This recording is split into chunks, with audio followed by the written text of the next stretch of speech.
सोचिए, अगर कोई राजा अपनी 7 बेटियों को आधी रात को घने जंगल में अकेला छोड़ आए तो उसके पीछे क्या राज हो सकता है। और यह रहस्य किसी मनुष्य ने नहीं बल्कि एक तीतर ने खोला था।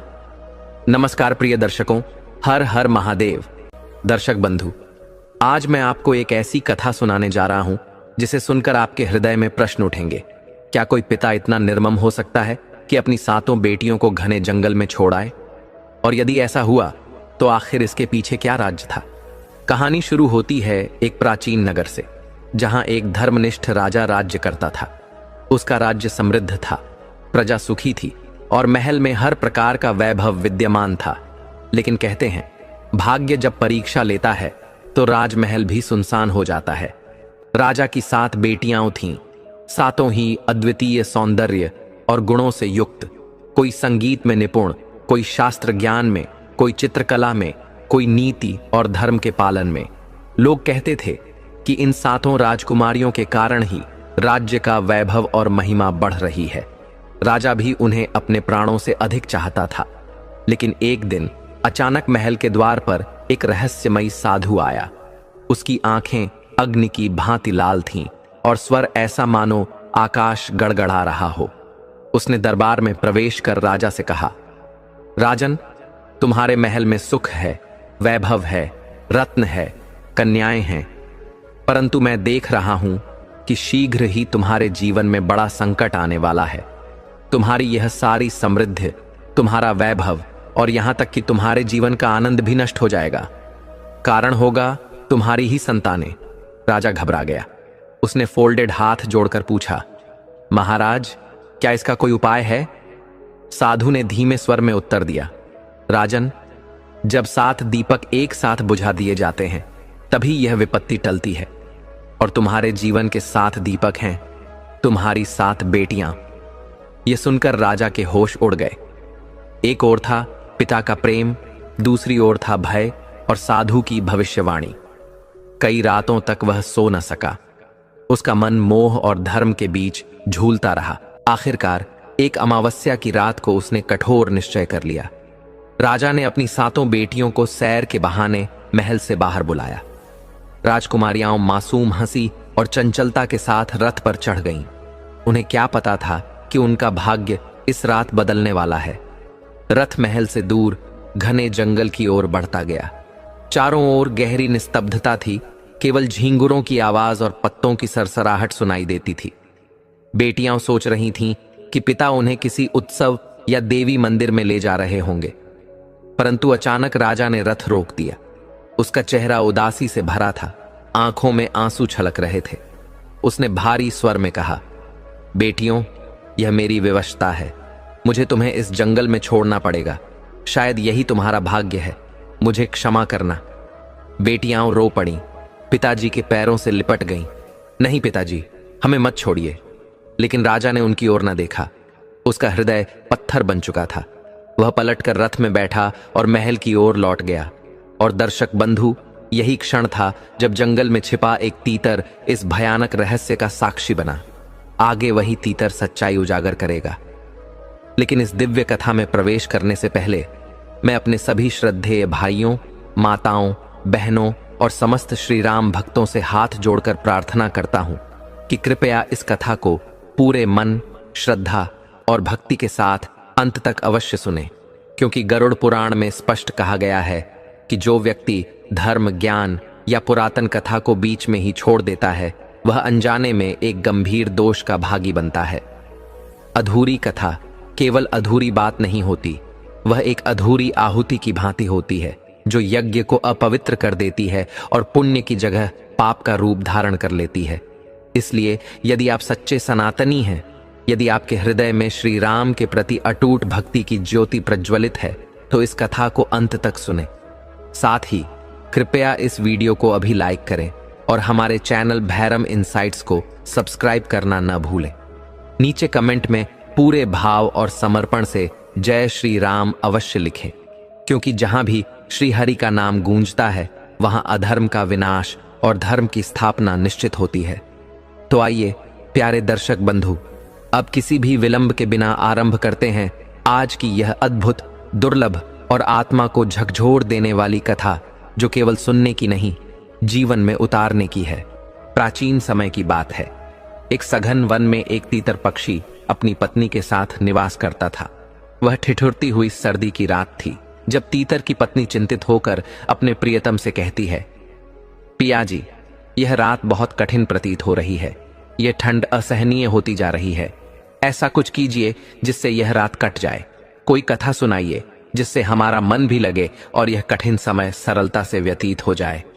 तीतर पक्षी ने अपनी प्रिय पत्नी की बात सुनी और उसे सांत्वना देते हुए कहा, हे प्रिय, आज मैं तुम्हें एक ऐसी कथा सुनाऊंगा जो न केवल तुम्हें प्रेरित करेगी बल्कि तुम्हारे हृदय को भी शांत और प्रसन्न कर देगी।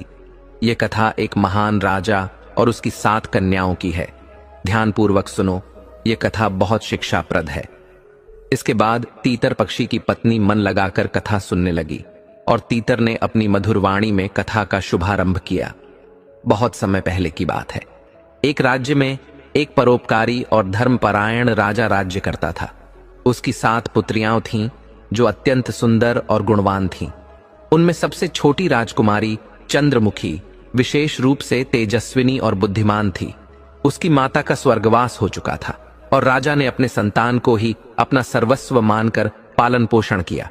वह न केवल अपनी पुत्रियों को स्नेह देता था बल्कि उनके लिए उत्तम शिक्षा, उत्तम भोजन और राजसी सुख सुविधाओं की भी व्यवस्था करता था। समय बीतता गया और राजकुमारियां बड़ी हो गईं। वे अब अपने पिता का अधिक ध्यान रखने लगीं। जब भी राजा अपने राज्य के कार्यों में व्यस्त रहता या किसी यात्रा पर जाता तो उसकी पुत्रियां स्वयं उसके लिए भोजन तैयार करके भेजा करती। उसी राज्य में राजा का एक प्रधान सेवक था जो बहुत निष्ठावान और ईमानदार था, लेकिन विधि का विधान देखिए, वह काल के गाल में समा गया। अपने पीछे वह अपनी पत्नी और एक छोटी कन्या को छोड़ गया। अब वे दोनों अकेली थीं, बिना किसी सहारे के। जब राजकुमारियां अपने पिता के लिए भोजन तैयार कर रही होती तो वही विधवा स्त्री उनके पास आती और उनसे चूल्हे से थोड़ा सा अग्नि ले जाने की विनती करती। सभी राजकुमारियां सरल स्वभाव की थीं। वे सहर्ष उसे अग्नि दे दिया करती, परंतु चंद्रमुखी जो सबसे छोटी और चतुर थी, उसे यह स्त्री तनिक भी पसंद नहीं थी। वह प्रतिदिन उसे तिरस्कार करती और कहती, तुम्हें अपनी आग स्वयं जलानी चाहिए। हम तुम्हें प्रतिदिन आग क्यों दें? हर दिन यहां आना उचित नहीं है। किंतु वह स्त्री किसी की बातों की परवाह नहीं करती और प्रतिदिन आग लेने आ जाती। अन्य बहनें अपनी छोटी बहन चंद्रमुखी को समझाती, छोटी बहन, वह अभागिनी है, उसे तिरस्कार मत दो। यदि थोड़ी सी आग देने से उसका घर जल उठता है तो इसमें कोई हानि नहीं। हम सबको दया और करुणा का पालन करना चाहिए। परंतु चंद्रमुखी का मन इस स्त्री के प्रति सशंकित था। वह कहती, आप लोग मेरी बात नहीं समझ रही हैं। एक दिन यही स्त्री हमारे लिए बहुत बड़ी मुसीबत बन जाएगी। लेकिन अन्य बहनें उसकी बात को गंभीरता से नहीं लेती। समय यूं ही बीतता गया, लेकिन कोई नहीं जानता था कि यह स्त्री भीतर से कितनी कपटी और छलपूर्वक थी। वह हर दिन चुपके से राजा के भोजन में राख मिला देती, जिससे भोजन का स्वाद बिगड़ने लगा। धीरे धीरे राजा को भी यह अनुभव होने लगा कि उसके भोजन में कुछ गड़बड़ है। राजा अपनी पुत्रियों पर बहुत प्रेम करता था, इसलिए उसे यह बात स्वीकार्य नहीं थी कि वे स्वयं ऐसा कोई कार्य करें जिससे उसका भोजन खराब हो जाए। किंतु उसके मन में संदेह उत्पन्न होने लगा कि ऐसा क्या हो रहा है। एक दिन राजा ने निश्चय किया कि उसे स्वयं सच्चाई का पता लगाना चाहिए। उसके हृदय में यह विश्वास ही नहीं था कि उसकी प्रिय पुत्रियां जानबूझकर उसका भोजन बिगाड़ सकती हैं। इस विचार के साथ वह अपने कक्ष में चला गया, लेकिन उसकी जिज्ञासा बढ़ती जा रही थी। वह जानना चाहता था कि उसकी बेटियां ऐसा क्यों करेंगी और कैसे भोजन बिगड़ता है। अगले दिन जब उसकी 7 पुत्रियां भोजन बना रही थीं, तो राजा गुप्त रूप से एक झरोखे से उन्हें देखने लगा। उसके मन में आशंका थी कि यदि सच में उसकी पुत्रियां उसके खाने में कुछ मिला रही हैं, तो उसे तुरंत रोकना होगा। लेकिन उसने जो देखा वह आश्चर्यचकित कर देने वाला था।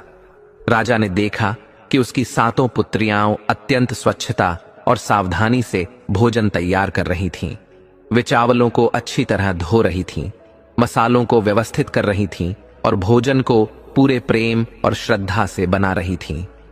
जब भोजन पूरी तरह तैयार हो गया तो उन्होंने उसे चूल्हे से हटाकर एक स्वच्छ स्थान पर रख दिया।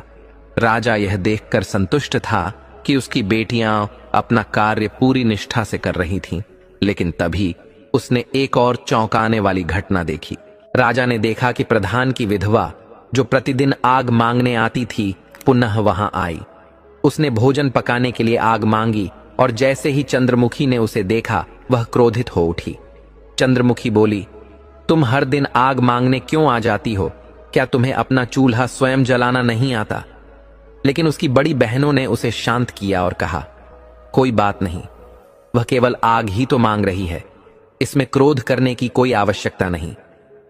यह सुनकर चंद्रमुखी शांत हो गई और वह विधवा महिला चूल्हे से जलती लकड़ियां लेने लगी। लेकिन जब वह जाने लगी तो उसने बड़ी चतुराई से सबसे नजरें बचाकर राजा के भोजन में राख मिला दी। राजा यह सब देखकर स्तब्ध रह गया। उसे अब पूरी सच्चाई पता चल चुकी थी। उसकी पुत्रियां निर्दोष थीं और प्रधान की विधवा छलपूर्वक उसका भोजन बिगाड़ रही थी। राजा के हृदय में क्रोध उमड़ पड़ा। उसने तुरंत अपने दरबार में दरबारियों को बुलाया और आदेश दिया कि प्रधान की पत्नी को पकड़कर लाया जाए। राजा के सैनिक तुरंत गए और प्रधान की विधवा को पकड़कर राज दरबार में ले आए। राजा ने क्रोधपूर्ण स्वर में उससे पूछा, तुम्हारी यह धृष्टता कैसे हुई? तुमने मेरे भोजन में राख क्यों मिलाई? तुमने मेरे साथ ऐसा छल क्यों किया? वह स्त्री घबराई, लेकिन उसने बड़ी चतुराई से उत्तर दिया, महाराज, मुझे क्षमा करें, यह तो बस एक खेल था। मैं देखना चाहती थी कि आप कितने चतुर और न्यायप्रिय हैं और आप इस समस्या का समाधान कैसे निकालते हैं। उसकी मीठी मीठी बातें सुनकर राजा थोड़ा शांत हुआ। वह स्त्री बार बार राजा की प्रशंसा करने लगी। महाराज, आप तो अति बुद्धिमान और न्यायप्रिय हैं, आपकी महानता अपरंपार है। राजा उसकी चतुराई और मीठे शब्दों से प्रभावित होने लगा। धीरे धीरे वह उसके प्रति मोहित हो गया और अंततः उसने उसे दंड देने के बजाय अपनी पत्नी बनाने का निर्णय कर लिया। इस प्रकार प्रधान की विधवा अब रानी बन गई। लेकिन जैसे ही वह रानी बनी, उसके मन में ईर्ष्या और द्वेष के भाव उमड़ने लगे। वह राजा की 7 पुत्रियों से गहरी घृणा करने लगी। उसने सोचा कि यदि इन 7 राजकुमारियों को महल से बाहर निकाल दिया जाए तो समस्त ऐश्वर्य और राज सिंहासन केवल उसके और उसकी पुत्री के लिए रह जाएगा। धीरे धीरे वह अपनी योजनाओं को क्रियान्वित करने लगी। उसने नई नई चालें सोचीं जिससे 7 राजकुमारियों को महल से निकाल दिया जाए। अब वह राजा की पुत्रियों को हर प्रकार से प्रताड़ित करने लगी। वह दिन भर उन्हें कठिन कार्यों में लगाए रखती, उनके लिए सुविधाएं कम कर दी और धीरे धीरे उनके भोजन की मात्रा भी घटा दी। पहले उन्हें भरपेट भोजन मिलता था, लेकिन अब उन्हें आधा अधूरा ही दिया जाने लगा। धीरे धीरे उनकी बाकी सुख सुविधाएं भी छीनी जाने लगीं। राजा अपनी पुत्रियों से बहुत प्रेम करता था, लेकिन वह यह सब कुछ देख नहीं पा रहा था। नई रानी इतनी चतुराई से अपने कार्य कर रही थी कि राजा को यह आभास ही नहीं हुआ कि उसकी पुत्रियों को किस प्रकार सताया जा रहा है। इसके विपरीत रानी अपनी पुत्री के लिए राजकुमारी जैसा व्यवहार रखती। वह उसे अच्छे अच्छे वस्त्र पहनाती, स्वादिष्ट भोजन खिलाती और हर प्रकार की सुख सुविधाएं देती। धीरे धीरे राजमहल में ऐसा माहौल बन गया कि राजा की 7 पुत्रियां उपेक्षित और दुखी रहने लगीं। अंततः 7 बहनों को यह महसूस होने लगा कि अब उनके लिए इस महल में कोई स्थान नहीं बचा है। एक दिन वे बहुत दुखी होकर अपनी माता की समाधि के पास पहुंची। वहां जाकर उन्होंने रोते हुए अपनी मां को पुकारा, मां, क्या तुम हमें देख नहीं सकती? क्या तुम्हें हमारी पीड़ा का आभास नहीं होता? हमारी सौतेली मां हम पर घोर अत्याचार कर रही है। हम भूख और पीड़ा से तड़प रही हैं। मां, अब हम क्या करें? वे प्रतिदिन इसी प्रकार अपनी माता की समाधि पर जाकर रोती और अपनी पीड़ा कहती। एक दिन जब वे समाधि के पास रो रही थीं, तभी अचानक एक अद्भुत घटना घटी। उन्होंने देखा कि उनकी मां की समाधि के ठीक ऊपर एक अत्यंत सुंदर अनार का पेड़ उग आया। यह कोई साधारण पेड़ नहीं था, यह दिव्य आभा से प्रकाशित था, मानो स्वयं देवी ने उनकी पुकार सुनकर इस चमत्कारी वृक्ष को भेजा हो। जैसे ही समय बीतता गया, वह अनार का वृक्ष पूरी तरह से फलों से भर गया। वे सातों बहनें अब रोज अपनी मां की समाधि पर जातीं और वहां से अनार के ताजे, मीठे और रसीले फलों को खाकर अपनी भूख को शांत करने लगीं। अब जब भी उनकी सौतेली मां उन्हें भोजन नहीं देती थी, तब वे महल से बाहर निकलकर अपनी मां की समाधि पर आतीं और वहां लगे अनार के वृक्ष से फल तोड़कर खा लेतीं। धीरे धीरे उन्होंने महल में मिलने वाले घटिया भोजन को पूरी तरह से त्याग दिया और केवल अनार के मीठे फलों पर ही निर्भर रहने लगी। ये कोई साधारण वृक्ष नहीं था, बल्कि एक अद्भुत चमत्कारी वृक्ष था। जैसे ही उसकी डालियों से कोई फल तोड़ा जाता, अगले ही दिन वहां और अधिक पके और स्वादिष्ट फल उग आते। यह वृक्ष मानो उनकी मां का आशीर्वाद था, जो उनकी भूख को शांत करने के लिए निरंतर फल देता रहता था। लेकिन उनकी सौतेली मां को यह देखकर आश्चर्य होने लगा कि आखिर यह सातों लड़कियां इतनी सुंदर, स्वस्थ और प्रसन्न चित्त कैसे दिख रही हैं। वह सोचने लगी, मैं इन्हें भोजन भी नहीं देती, फिर भी ये भूखी नहीं मर रही। इनका शरीर भी दिन ब दिन और आकर्षक और सुंदर होता जा रहा है, जबकि मेरी अपनी बेटी, जिसे मैं अच्छे से अच्छा भोजन खिलाती हूं, वह इनसे कमजोर और फीकी दिखती है। आखिर यह सब कैसे हो रहा है? उसकी जिज्ञासा बढ़ने लगी। वह इस रहस्य को जानने के लिए बेचैन हो गई। एक दिन उसने अपनी बेटी को इन सातों बहनों का पीछा करने का आदेश दिया। अगले दिन जब सातों बहनें रोज की तरह अपनी मां की समाधि पर गईं, तो उनकी सौतेली बहन भी छिपते छिपते उनका पीछा करने लगी। जैसे ही वह समाधि के पास पहुंची, उसने देखा कि वे सब अनार के पके हुए मीठे फलों को इकट्ठा कर रही थीं और उन्हें बड़े आनंद से खा रही थीं। चंद्रमुखी ने तुरंत उसे देख लिया और गुस्से में अपनी बहनों से कहा, देखो, यह लड़की हमारा पीछा कर रही है। हमें इसे तुरंत यहां से भगा देना चाहिए, नहीं तो यह हमारी सौतेली मां को सब कुछ बता देगी और फिर वह हमारे लिए कोई नई मुसीबत खड़ी कर देगी। लेकिन चंद्रमुखी की बड़ी बहनों ने उसे शांत किया और कहा, नहीं चंद्रमुखी, यह लड़की निर्दोष है।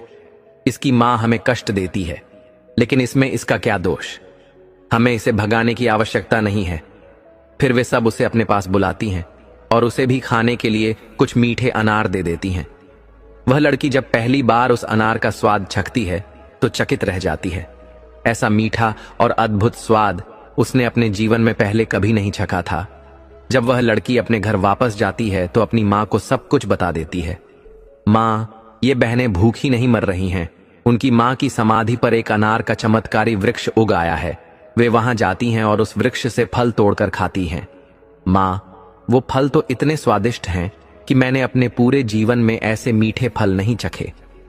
यह सुनकर सौतेली मां का क्रोध और भी बढ़ गया। वह सोचने लगी, अब मैं इन्हें वहां जाने से कैसे रोकूं? इन्हें इस अनार के वृक्ष से मिलने वाले फल खत्म करने ही होंगे, नहीं तो मैं इन्हें भूखा नहीं रख पाऊंगी। अगले दिन उसने अपने कक्ष में ही समय बिताया और नाटकीय रूप से राजा के सामने दुखी और उदास बैठी रही। जब राजा ने उससे पूछा, रानी, तुम्हारी उदासी और दुख का क्या कारण है? तो उसने तुरंत एक बहाना बना दिया, महाराज, मेरे सिर में बहुत तेज दर्द हो रहा है। ऐसा दर्द जो असहनीय होता जा रहा है। लगता है कि जैसे यह दर्द मेरी जान ले लेगा। मैं किसी भी औषधि से ठीक नहीं हो रही हूं। केवल एक ही चीज है जो मुझे ठीक कर सकती है, वह अनार का पेड़ जो आपकी पहली पत्नी की समाधि पर उगा है। राजा ने आश्चर्य से पूछा, रानी, तुम कैसे कह सकती हो कि वही पेड़ तुम्हारी पीड़ा दूर कर सकता है? रानी ने उत्तर दिया, महाराज, वह अनार का पेड़ कोई साधारण वृक्ष नहीं है। यदि उसकी जड़, तना और पत्तों को उबालकर एक औषधि तैयार की जाए और उस जल से मेरा सिर धोया जाए और मैं उसे पी लूं, तो मेरा यह सिर दर्द हमेशा के लिए ठीक हो जाएगा। राजा ने तुरंत अपने सेवकों को बुलाया और आदेश दिया, जाओ और समाधि के पास से वह अनार का वृक्ष उखाड़कर मेरे पास लाओ। सेवकों ने राजा की आज्ञा का पालन किया और उस सुंदर चमत्कारी वृक्ष को उसकी जड़ों सहित उखाड़कर महल में ले आए। राजा ने उसी प्रकार उस वृक्ष के पत्तों, जड़ों और तनों को जल में उबालकर औषधि तैयार करवाई, जैसा कि रानी ने कहा था। उस औषधि से रानी के सिर की मालिश की गई और उसे वह जल पीने के लिए दिया गया। रानी ने उस जल को पीने के बाद राजा से कहा, अब मैं पूरी तरह स्वस्थ महसूस कर रही हूं। महाराज, आपने मेरी बहुत सहायता की। राजा को यह देखकर प्रसन्नता हुई कि उसकी पत्नी अब स्वस्थ है। लेकिन दूसरी ओर जब अगले दिन सातों बहनें रोज की तरह अपनी मां की समाधि पर पहुंची तो उन्होंने देखा कि वहां का अनार का वृक्ष पूरी तरह से गायब था। यह देखकर वे अत्यंत परेशान और दुखी हो गईं। उनकी आंखों से अश्रु बहने लगे। अब हम क्या करें? हमारी मां का दिया हुआ यह पेड़ भी चला गया। अब हम कहां जाएंगे, क्या खाएंगे? उन्होंने अपनी मां की समाधि के पास बैठकर रोना शुरू कर दिया। वे निराश हो चुकी थीं। लेकिन तभी कुछ अद्भुत हुआ। जहां पहले अनार का वृक्ष था, वहां अब एक छोटा सा सुंदर तालाब प्रकट हो गया। वह तालाब इतना निर्मल और स्वच्छ था कि उसकी जलधारा मानो दिव्यता से भरी हुई थी, जो मक्खन जैसे दिव्य पदार्थ से भरा हुआ था। वह शीघ्र ही उज्ज्वल श्वेत रोटी का रूप धारण कर गया, जिसे देखकर रोती हुई सातों बहनों ने विस्मय और श्रद्धा के साथ निहारा। इस अलौकिक दृश्य ने उनके हृदय को अपार आनंद से भर दिया और उन्होंने भक्तिपूर्वक उस दिव्य रोटी का स्वाद चखा, जो परम स्वादिष्ट और अमृत तुल्य प्रतीत हुई। वे उस दिव्य प्रसाद को पाकर आनंद विभोर हो गईं। अगले दिन भी वही दिव्य घटना घटी और उसके पश्चात यह प्रतिदिन का नियम बन गया। प्रत्येक दिन सातों राजकुमारियां अपनी मां की पावन समाधि पर श्रद्धा और भक्तिभाव से उपस्थित होतीं और देखतीं कि उस छोटे से पवित्र तालाब में पहले मक्खन उत्पन्न होता है, फिर वह मक्खन रोटी का दिव्य स्वरूप धारण कर लेता है। इस चमत्कारिक प्रसाद को ग्रहण कर वे अपनी भूख को शांत करतीं, मानो यह स्वयं ईश्वर की कृपा से प्राप्त हो। किंतु अनार का पवित्र वृक्ष उखड़ जाने के उपरांत भी जब सातों राजकुमारियों का तेज यथावत बना रहा तो दुष्ट रानी का हृदय संदेह और ईर्ष्या से भर गया। उसने अपनी पुत्री को बुलाकर आदेश दिया, मैं यह समझ नहीं पा रही कि यह क्या रहस्य है। मैंने उस अनार के पावन वृक्ष को उखड़वा दिया था, जो उनकी माता की समाधि पर उगा था। फिर भी वे राजकुमारियां न तो दुखी प्रतीत होती हैं, न उदास हैं, और न ही उनकी काया क्षीण हुई है। वे महल के भोजन को भी ग्रहण नहीं करती। फिर वे अपना आहार कहां से प्राप्त कर रही हैं? जाओ, पुनः उनका पीछा करो और इस रहस्य का भेद जानने का प्रयास करो। अगले दिन जैसे ही सातों बहनें अपनी माता की समाधि पर श्रद्धा अर्पित करने पहुंची और भक्तिपूर्वक दिव्य रोटी का प्रसाद ग्रहण कर रही थीं, तभी चंद्रमुखी की दृष्टि उनकी सौतेली बहन पर पड़ी, जो छुपकर उन पर दृष्टि जमाए हुए थी। उसने तुरंत अपनी बड़ी बहनों को सावधान किया, देखो, यह कन्या पुनः यहां आ पहुंची है और हमारी हर क्रिया को देख रही है। हमें इस पवित्र तालाब को ढक देना चाहिए, जिससे यह इस चमत्कारिक दृश्य को न देख सके। यदि हमने इसे भी इस दिव्य रोटी का अंश दे दिया तो यह अवश्य ही हमारी दुष्ट सौतेली माता को जाकर सब कुछ बता देगी और वह फिर कोई नया षड्यंत्र रचेगी। किंतु उसकी बड़ी बहनों ने इस चेतावनी को अनदेखा किया। वे दयालु और निष्पाप थीं। उन्होंने इस कन्या को भी उस दिव्य रोटी का अंश दे दिया। जब दुष्ट रानी को यह सत्य झांत हुआ तो वह क्रोध और जलन से जल उठी। उसने अपने सेवकों को बुलाकर कठोर आदेश दिया, अभी जाओ, उस रानी की समाधि को उखाड़ फेंको और उसके पास स्थित पवित्र तालाब को कूड़ा करकट से भरकर नष्ट कर दो। परंतु इस पाप पूर्ण कृत्य से भी रानी संतुष्ट न हुई। वह छल पूर्वक महाराज के सम्मुख गंभीर बीमारी का बहाना कर शैया पर पड़ गई। जब महाराज ने उसकी व्यथा का कारण पूछा तो उसने अपनी दुष्ट प्रवृत्ति का परिचय देते हुए कहा, महाराज, मुझे किसी वैद्य या उपचार की आवश्यकता नहीं है। मेरे जीवन का उद्धार केवल एक ही कार्य से संभव है। यदि आप अपनी प्रथम पत्नी से उत्पन्न सातों राजकुमारियों का वध कर दें और उनके रक्त को मेरे मस्तक और हथेलियों पर लगा दें तो मेरा जीवन बच सकता है।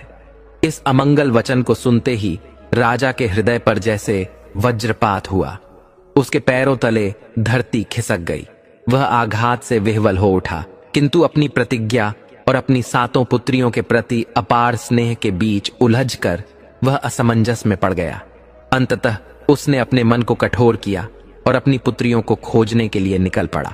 राजा जब समाधि स्थल पर पहुंचा तो उसने देखा कि उसकी सातों पुत्रियां अपनी दिवंगत माता की समाधि के समीप अश्रुपूरित नेत्रों से प्रार्थना कर रही थीं।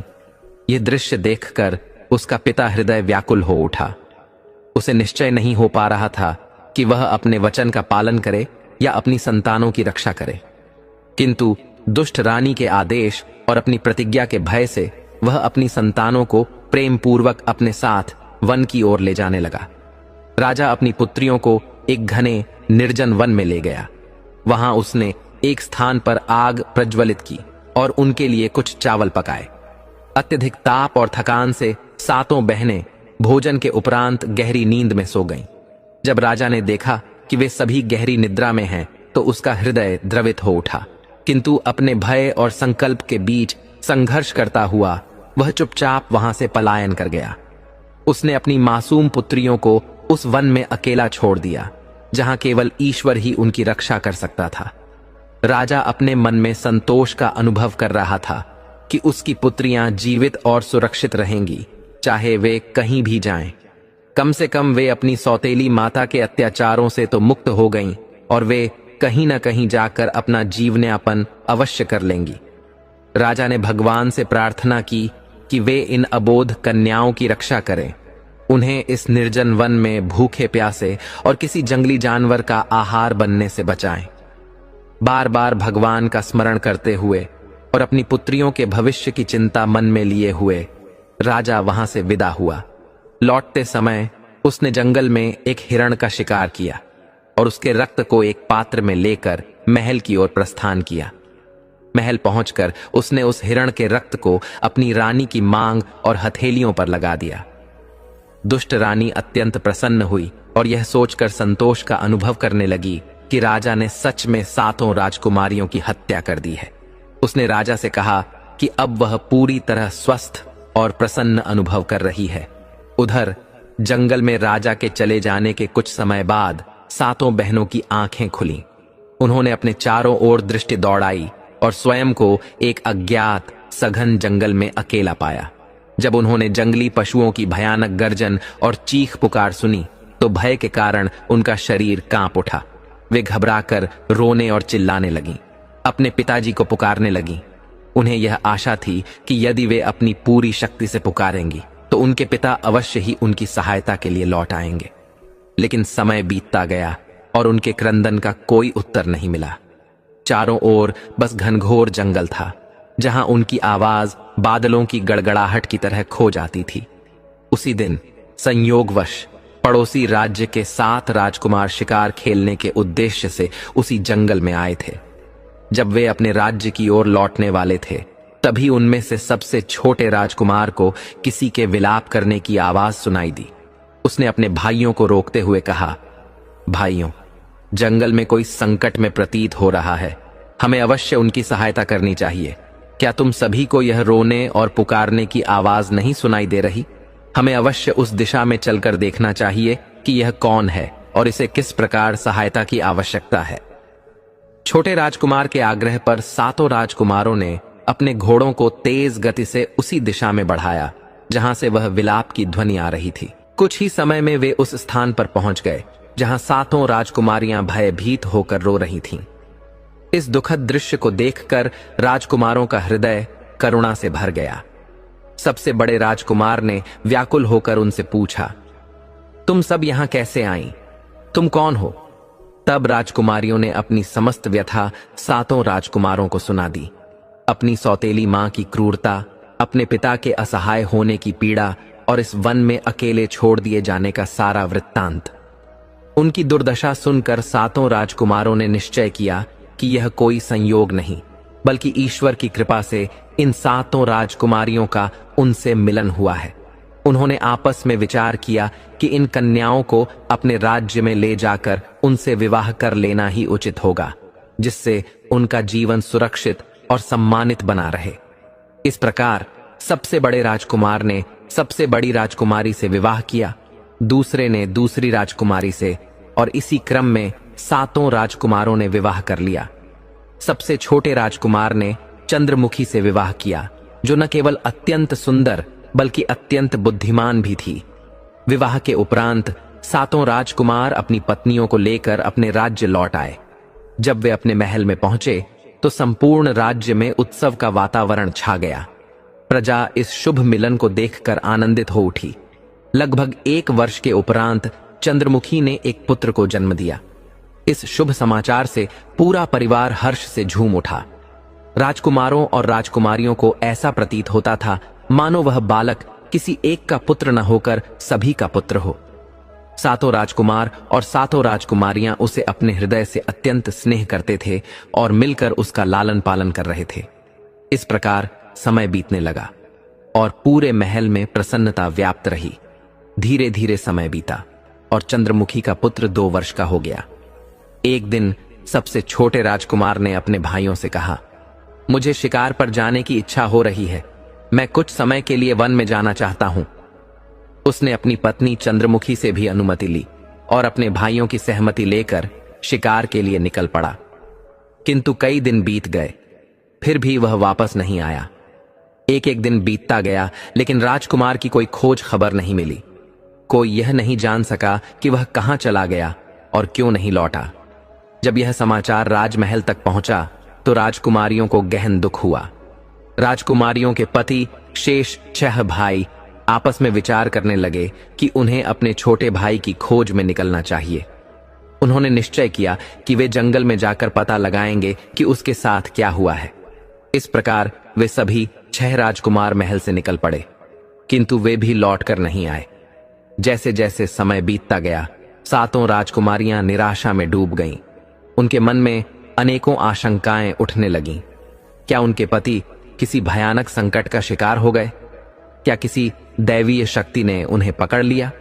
क्या वे किसी शत्रु के हाथों मारे गए? लेकिन उत्तर में केवल मौन और प्रतीक्षा ही शेष रही।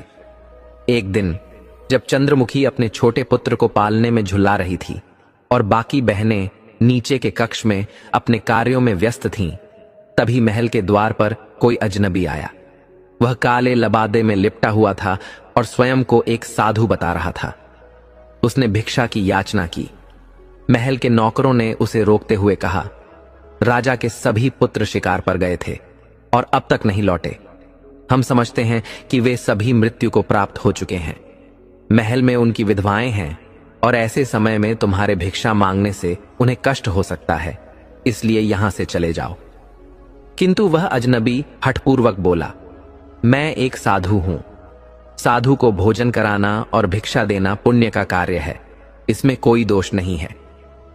किंतु वास्तव में वह कोई साधु नहीं था। वह एक मायावी जादूगर था जिसका नाम वृषभान था। जादूगर वृषभान ने महल में प्रवेश किया और चारों ओर की भव्य वस्तुओं को ध्यानपूर्वक देखने लगा।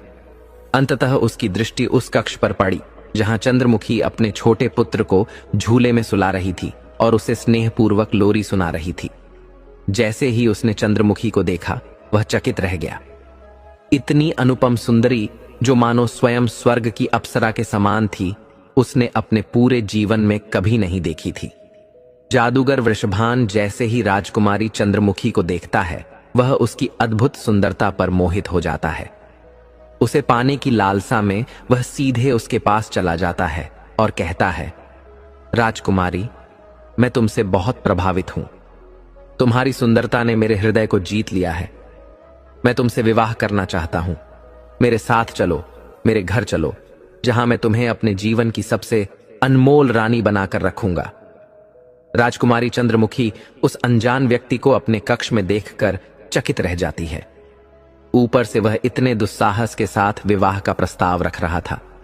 वह गंभीर होकर उत्तर देती है, मैं विवाहित हूं, मेरे पति हैं। मुझे संदेह है कि वे जीवित हैं या नहीं, लेकिन फिर भी मेरा एक छोटा पुत्र है जिसके लिए मुझे यहीं रहना होगा। मेरा जीवन अब इसी का पालन पोषण करने में समर्पित रहेगा। जादूगर वृषभान उसकी बातों से विचलित नहीं होता। वह उसे बहकाने के लिए तरह तरह के प्रलोभन देने लगता है। मैं तुम्हें संसार की हर खुशी दूंगा, धन, वैभव, सुख, संपत्ति, तुम जो चाहोगी वह तुम्हें मिलेगा, बस मेरे साथ चलो। लेकिन चंद्रमुखी दृढ़ता से उत्तर देती है, मुझे तुम्हारे किसी भी प्रलोभन की आवश्यकता नहीं है। मैं अपने पति को खोजूंगी, मुझे विश्वास है कि वे अवश्य मिलेंगे। मैं तुम्हारे साथ नहीं जाऊंगी। वृषभान, जो अपने स्वभाव से जिद्दी और क्रूर था, राजकुमारी की अस्वीकार्यता से अत्यधिक क्रोधित हो गया। उसने अपनी मायावी शक्तियों का प्रयोग किया और क्रोधित स्वर में बोला, यदि तू अपनी इच्छा से मेरे साथ नहीं चलना चाहती तो मेरी शक्ति के बल पर तुझे मेरे साथ चलना ही होगा।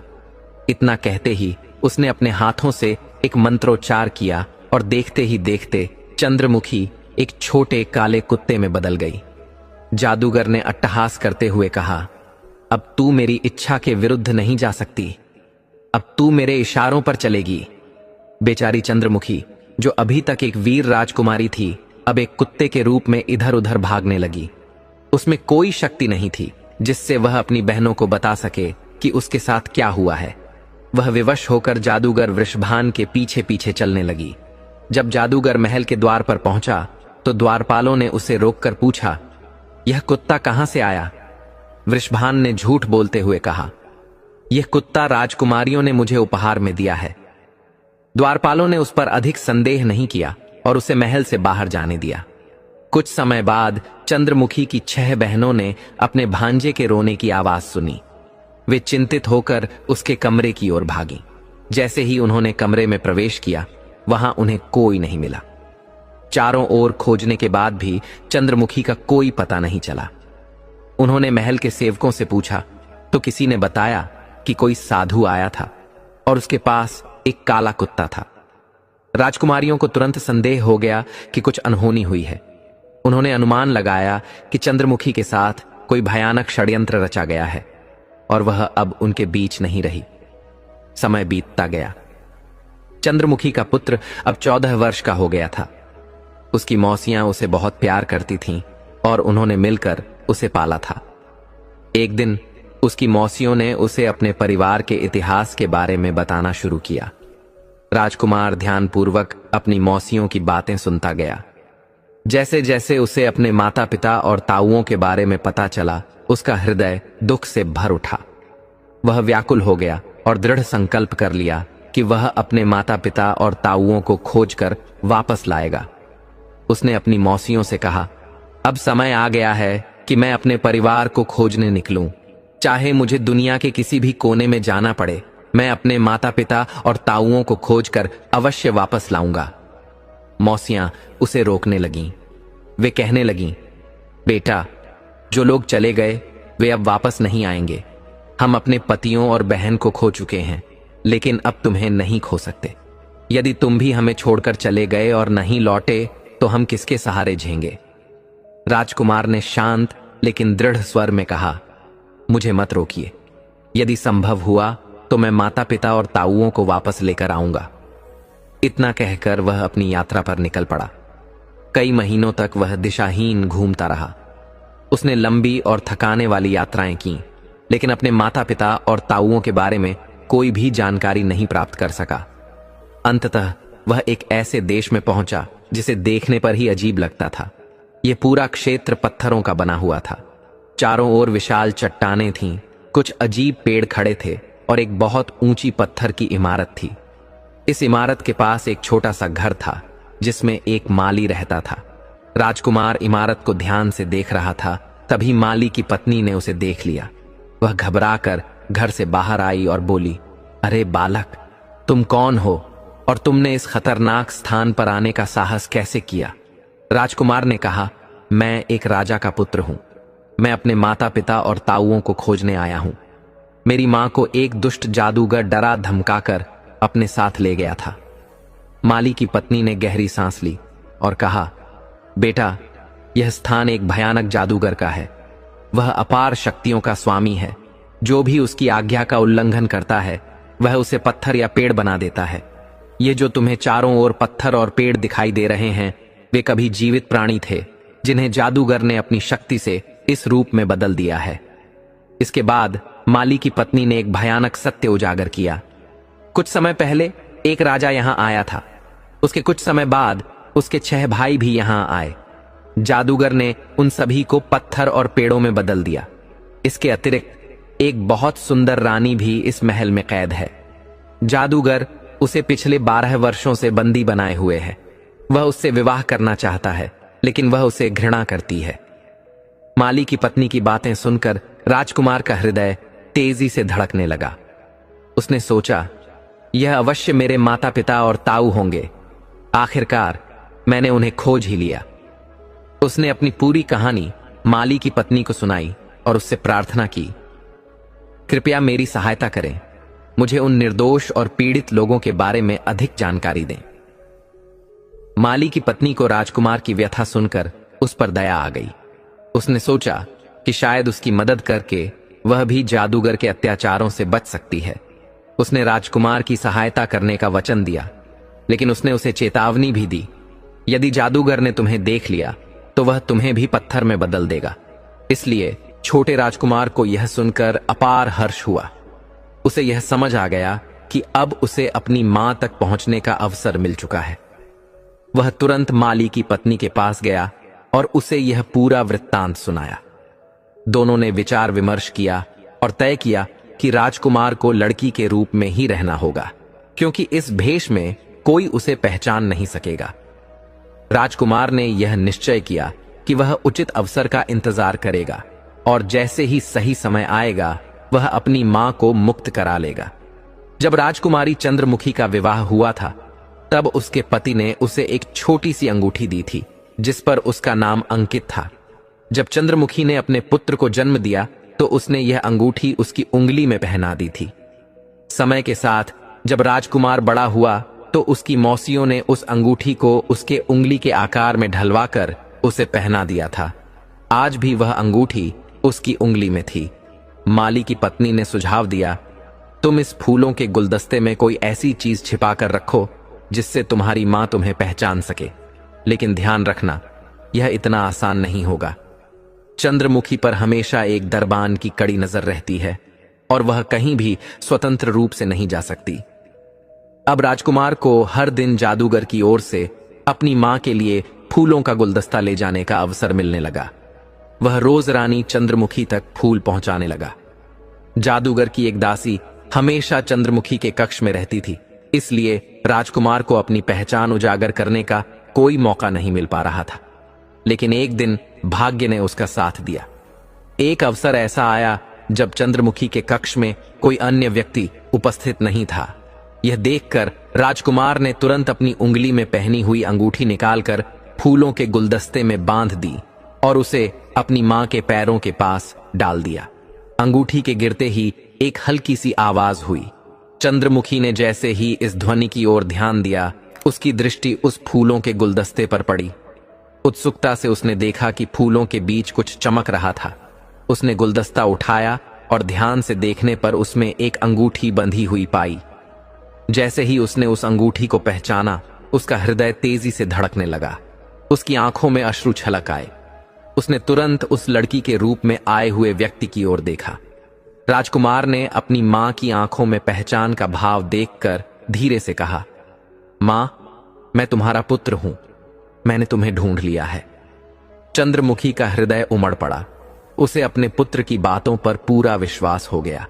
राजकुमार ने अपनी मां से कहा, मैंने पूरी दुनिया में तुम्हारी खोज की। मैं अपने माता पिता और ताऊओं को दुष्ट जादूगर वृषभान से मुक्त कराने आया हूं। अपने प्राणों की चिंता किए बिना मैं तुम्हें बचाने आया हूं। चंद्रमुखी ने अपने पुत्र को बताया कि किस तरह जादूगर ने उसे पिछले 12 वर्षों से कैद कर रखा है और कैसे उसने महल के सभी द्वारों को बंद कर दिया है ताकि वह भाग न सके। जादूगर चाहता है कि मैं उससे विवाह कर लूं, लेकिन मैंने हमेशा उसे मना किया है। राजकुमार ने अपनी मां को सांत्वना दी और कहा, मां, अब हमें अपनी योजना बनानी होगी।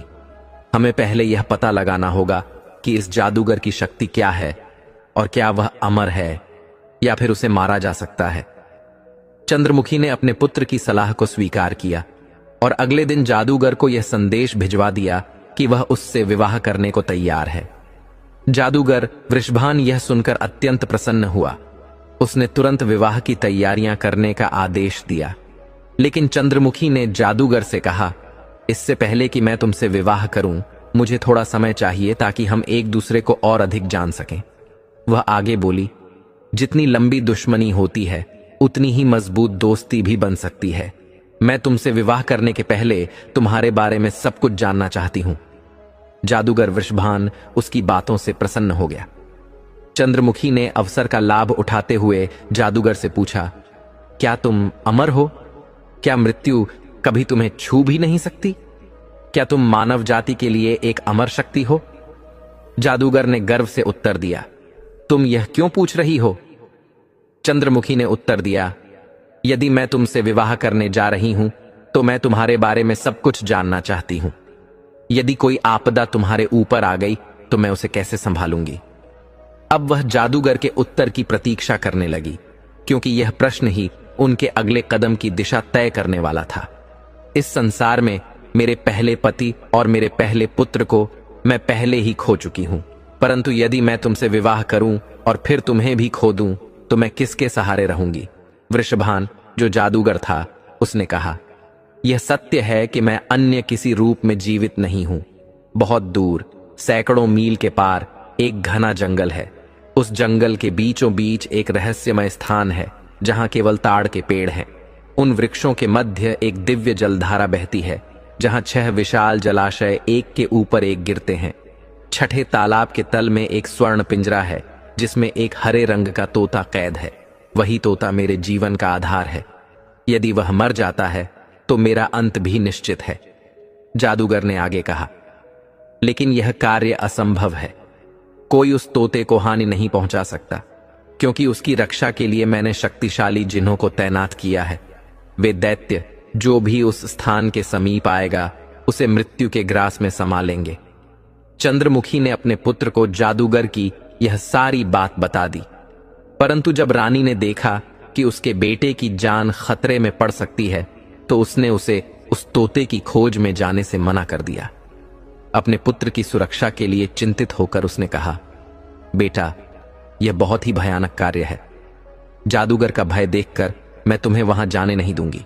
किंतु राजकुमार ने अपनी माता को समझाया, मां, जब तक मैं उस तोते को नहीं लाता तब तक मेरे पिता और मेरे ताऊ उस दुष्ट जादूगर के प्रकोप से मुक्त नहीं हो सकते। डरो मत, मैं शीघ्र ही लौट आऊंगा। इस बीच तुम जादूगर से प्रसन्न भाव में वार्तालाप करना और विवाह के विषय में बातचीत को आगे बढ़ाते रहना। वचन देकर राजकुमार उस तोते की खोज में निकल पड़ा। सैकड़ों मील की लंबी और कठिन यात्रा के बाद वह एक घने और विस्तृत वन में पहुंचा। निरंतर यात्रा करने के कारण वह थककर एक विशाल वृक्ष की छाया में विश्राम करने लगा। ठंडी पवन के स्पर्श से उसकी आंख लग गई। कुछ समय पश्चात अचानक एक अजीब सा शोर सुनकर उसकी नींद खुली। उसने चारों ओर दृष्टि दौड़ाई और देखा कि एक विशाल विषधर सांप उस वृक्ष पर चढ़ने का प्रयास कर रहा था, जिसके नीचे वह विश्राम कर रहा था। उसी वृक्ष के ऊपरी शाखाओं में एक चील के जोड़े ने अपना घोंसला बना रखा था और उसमें उनके 2 छोटे बच्चे बैठे थे। उन नन्हे शावकों ने अपने ओर बढ़ते संकट को देख लिया था और भय से चिल्लाने लगे। राजकुमार का हृदय करुणा से भर उठा। वह तुरंत उठा और अपनी तलवार निकालकर एक ही वार में उस निर्दयी सर्प को मार डाला। कुछ ही क्षणों में हवा में सरसराहट हुई और 2 वृद्ध चीलें वहां आ पहुंची। वे अपने बच्चों के रक्षक को देखकर हर्ष और कृतज्ञता से भर उठी। चील की मादा ने कहा, हे वीर युवक, तुमने हमारे नन्हे बच्चों को उस क्रूर सर्प से बचाया है। वर्षों से यह दुष्ट सांप हमारे नन्हे बच्चों को अपना आहार बनाता था, किंतु आज तुमने इसे समाप्त कर दिया। हम तुम्हारे आर्नी हैं। यदि कभी हमारी आवश्यकता पड़े तो हमें पुकार लेना, हम अवश्य सहायता के लिए आएंगे।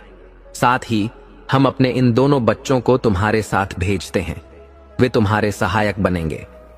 राजकुमार ने उनकी बात सुनकर अपना परिचय दिया और अपनी पूरी कथा उन्हें बताई। चीलों ने कहा, हम उस गुप्त स्थान तक पहुंचने में तुम्हारी सहायता करेंगे। उन्होंने अपने विशाल पंख फैलाए और राजकुमार को अपने ऊपर बैठाकर आकाश मार्ग से उड़ चले। वे उसे ले जाकर एक अति गोपनीय स्थान पर पहुंचे, जहां ताड़ के पेड़ों का घना घेरा था। वहां जल से भरे 6 तालाब थे, जिनकी रक्षा में असंख्य जिन्न और दानव तैनात थे। अभी दोपहर का समय था, जिससे सभी रक्षक गहरी नींद में थे। यह अवसर स्वर्णिम था। चीलों के पंखों से नीचे उतरते ही राजकुमार छलांग लगाकर जलाशय के अंदर उतर गया और सारे तालाबों को दूषित कर दिया।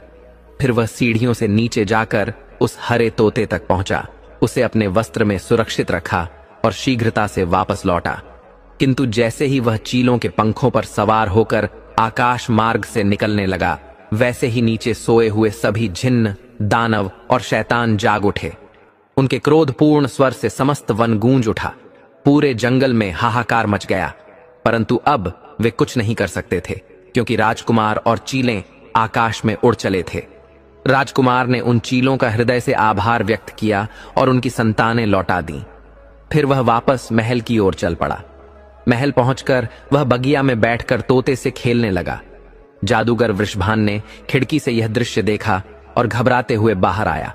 उसने विनती की, मेरे बच्चे, यह तोता कहां से लाए हो? कृपा करके मुझे दे दो, इसके बदले मैं तुम्हें अथाह धन संपत्ति दूंगा। राजकुमार ने उत्तर दिया, यह मेरा प्रिय पालतू पक्षी है, मैं इसे किसी भी मूल्य पर नहीं दूंगा। जादूगर ने प्रलोभन दिया, मैं समझ सकता हूं कि यह तुम्हारा प्रिय पक्षी है, लेकिन बताओ इसकी क्या कीमत लोगे? राजकुमार ने धैर्यपूर्वक उत्तर दिया, पहले उन 7 राजाओं को मुक्त करो जिन्हें तुमने पत्थर और वृक्ष में बदल दिया है। जादूगर विवश होकर बोला, ठीक है, मैं उन्हें मुक्त करता हूं। उसने अपनी शक्ति से 7 राजाओं को उनके प्राकृतिक रूप में लौटा दिया। इसके बाद राजकुमार ने कहा, अब उन सभी कैदियों को आजाद करो जिन्हें तुमने अपने जादू से बांध रखा है। जादूगर ने आदेश का पालन किया और एक ही क्षण में बगीचे में बंधे हुए सभी प्राणी पुनः मानव रूप में आ गए। राजा, पंडित, सेवक, सैनिक, सुंदरी रानियां और शक्तिशाली योद्धा सब फिर से जीवंत हो गए। वह स्थान जो कुछ समय पूर्व पत्थरों और वृक्षों से भरा था, अब मानव जीवन से महक उठा। पूरा वातावरण आनंदमय हो गया और ईश्वर की कृपा से सबका उद्धार हो गया। अब जादूगर अपने दोनों हाथ जोड़कर गिड़गिड़ाते हुए राजकुमार से विनती करने लगा, कृपा करके मुझे मेरा तोता लौटा दो। किंतु राजकुमार ने उस तोते को अपने दृढ़ हाथों में कसकर पकड़ लिया और उसकी शक्ति को भलीभांति अनुभव करते हुए उसके एक पंख को बलपूर्वक उसके शरीर से अलग कर दिया। उसी क्षण जैसे कोई दैवी विधान पूर्ण हुआ हो, वृषभान जादूगर का दाहिना हाथ भी उसके शरीर से अलग हो गया।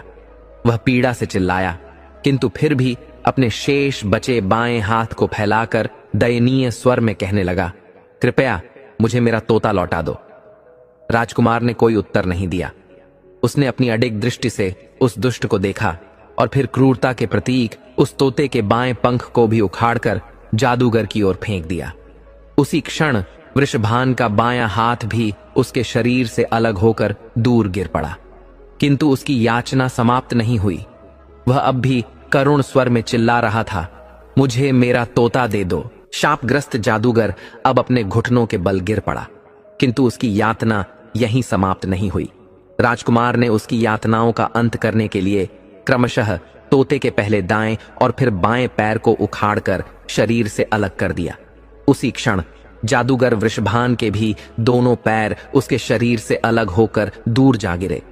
अब वह केवल एक निष्क्रिय धड़ रह गया था, किंतु उसकी आंखों में अभी भी जीवन की चिंगारी थी। वह अंतिम प्रयास से अपनी दृष्टि उठाकर डगमगाती आवाज में बोला, मुझे मेरा तोता दे दो। अब समय आ गया था कि उस अभिशप्त आत्मा को उसके पापों का अंतिम फल मिले। राजकुमार ने उस तोते का सिर पकड़कर उसकी गर्दन बलपूर्वक मरोड़ दी। उस क्षण जैसे प्रकृति ने अपना निर्णय सुना दिया हो, तोते के प्राण पखेरु उसके शरीर से निकलकर अनंत में विलीन हो गए। उसी के साथ जादूगर वृषभान का शरीर अकस्मात निश्चल हो गया। उसकी आंखों से जीवन का प्रकाश लुप्त हो गया और वह वहीं निर्जीव होकर गिर पड़ा। राजकुमार ने वह तोता अब मृत वृषभान की ओर फेंक दिया, किंतु अब उसका कोई अस्तित्व नहीं बचा था। वह शक्ति जो उसने इतने वर्षों से संजो कर रखी थी, एक पल में समाप्त हो गई थी।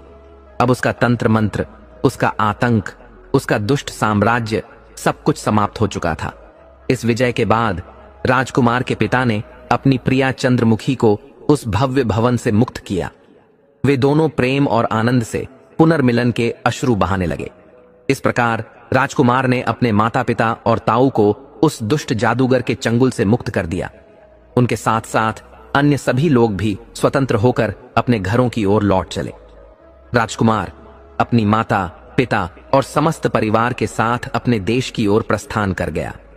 उसके राज्य में लौटते ही वहां हर्ष और उल्लास का वातावरण छा गया। उसकी मौसी, जो वर्षों से अपने परिजनों के लौटने की प्रतीक्षा कर रही थी, अपने पतियों को जीवित देखकर आनंदित हो उठी। अब उनका जीवन सुख और शांति से भर गया। इस प्रकार अधर्म और अत्याचार का अंत हुआ और सत्य, प्रेम तथा कर्तव्य की विजय हुई। राजकुमार अपने परिजनों और प्रियजनों के साथ एक आनंदमय जीवन जीने लगा।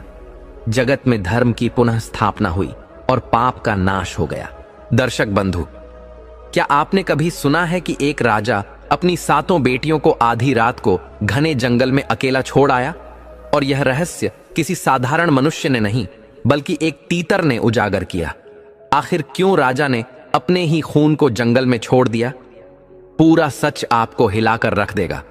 अब हम आपको एक ऐसी लोक कथा सुनाने जा रहे हैं जिसमें छिपा है परिवार, विश्वास और कर्म का गहरा संदेश। कथा है एक राजा की, जिसके राजमहल में सुख संपत्ति की कोई कमी नहीं थी। प्रजा उसे धर्मप्रिय और न्यायप्रिय मानती थी और उसकी 7 बेटियां 7 ही रूप, गुण और विद्या से संपन्न थीं। लेकिन कहते हैं ना, भाग्य जब परीक्षा लेता है तो अपना सबसे प्रिय छीन कर ही लेता है। राजा के जीवन में भी ऐसी ही घड़ी आई। एक दिन दरबार में अचानक एक साधु आया। वह तपस्वी रूप में था, पर उसके मुख से कटु वचन निकले। राजन, 7 संतानों के होते हुए भी तुम्हारे जीवन में अधूरापन है। तुम्हारे घर की लक्ष्मी तुम्हें छोड़कर जाएगी। तुम्हारे जीवन का वैभव क्षीण हो जाएगा। राजा भयभीत हो गया। उसने पूछा, महाराज, इससे बचने का उपाय क्या है? साधु ने गूढ़ शब्दों में कहा, राजन, जब 7 दीपक एक साथ बुझा दिए जाए तभी यह संकट टल सकता है। लेकिन ध्यान रखना, ये 7 दीपक वही हैं जिन्हें तुम सबसे प्रिय मानते हो। राजा को लगा कि शायद उसकी 7 बेटियां ही इस भविष्यवाणी का कारण है। मन में मोह और धर्म का द्वंद्व चल पड़ा। एक ओर पिता का हृदय, दूसरी ओर राजधर्म और भय। कई दिनों तक वह रात रात भर सो नहीं पाया, लेकिन अंततः उसने कठोर निर्णय लिया। एक रात चांदनी के सन्नाटे में राजा ने अपनी 7 बेटियों को सैर के बहाने महल से बाहर ले गया। राजकुमारियां हंसी खुशी पिता के साथ जा रही थीं, यह सोचकर कि आज कोई अनोखा उत्सव होगा। परंतु जब वे गहरे जंगल में पहुंची, राजा ने रथ रोका। उसकी आंखों में आंसू थे। वह बोला, बेटियों, यह मेरी विवशता है। मैं तुम्हें यहां छोड़ रहा हूं। शायद यही तुम्हारा भाग्य है। मुझे क्षमा करना। 7 राजकुमारियां रोती रहीं, चिल्लाती रहीं, पिताजी, हमें मत छोड़िए। लेकिन राजा ने उनकी ओर न देखा और भारी हृदय से वापस चला आया। यह दृश्य जंगल में छिपे एक तीतर ने देखा और वहीं आगे जाकर इस रहस्य का साक्षी बना। जंगल में वही तीतर बेटियों से बोला, राजकुमारियों, निराश मत हो। तुम्हारे पिता ने यह निर्णय प्रेम से नहीं, भय से लिया है। लेकिन याद रखो, सच्चा भाग्य किसी श्राप या भविष्यवाणी से नहीं बदलता, बल्कि तुम्हारे कर्म से बदलता है। तीतर ने ही बेटियों को भोजन ढूंढना सिखाया, कठिनाइयों से लड़ना सिखाया और साहस का पाठ पढ़ाया। समय बीतने के साथ 7 राजकुमारियां अपने तप, साहस और धर्म से देवताओं का आशीर्वाद पाने लगीं। दर्शक बंधु, यह कथा हमें यही सिखाती है कि कभी कभी अपनों का व्यवहार हमें समझ से परे लगता है। राजा ने बेटियों को त्यागा, पर तीतर ने सिखाया कि जीवन का आधार भाग्य नहीं, कर्म है। आज का यह संदेश यही है, अगर जीवन में कठिनाई आए तो उसे शाप या भाग्य का दोष न मानो, बल्कि अपने कर्म और साहस से नया भविष्य रचो। दर्शक बंधु, आखिरकार इस कथा से हमें यह सीख मिलती है कि भाग्य कितना भी कठोर क्यों न लगे, लेकिन सच्चा बल हमारे कर्म और साहस में ही है। राजा ने भयवश अपनी बेटियों को त्याग दिया, परंतु जंगल का साधारण सा तीतर उन्हें यह सत्य सिखाता है कि जीवन का आधार किसी श्राप या भविष्यवाणी में नहीं, बल्कि हमारी निष्ठा और कर्म फल में है। राजकुमारियां जब रोते हुए निराश हो गईं, तब तीतर ने ही उन्हें संबल दिया। उसने कहा, बेटियों, मत डरो। इस अंधेरे जंगल से तुम्हें कोई भय नहीं। जब मनुष्य अपने साहस को जगाता है तो पूरा संसार उसका साथ देता है। समय के साथ वही बेटियां कठिनाइयों को पार कर देवताओं का आशीर्वाद प्राप्त करती हैं और अपने पिता के लिए गौरव का कारण बनती हैं। यह कहानी हमें यही संदेश देती है, जीवन की सबसे बड़ी परीक्षा तब होती है जब हमें अपनों से ही ठोकर मिलती है, परंतु वही ठोकर हमें इतना मजबूत बना देती है कि आगे कोई भी तूफान हमें डिगा नहीं सकता।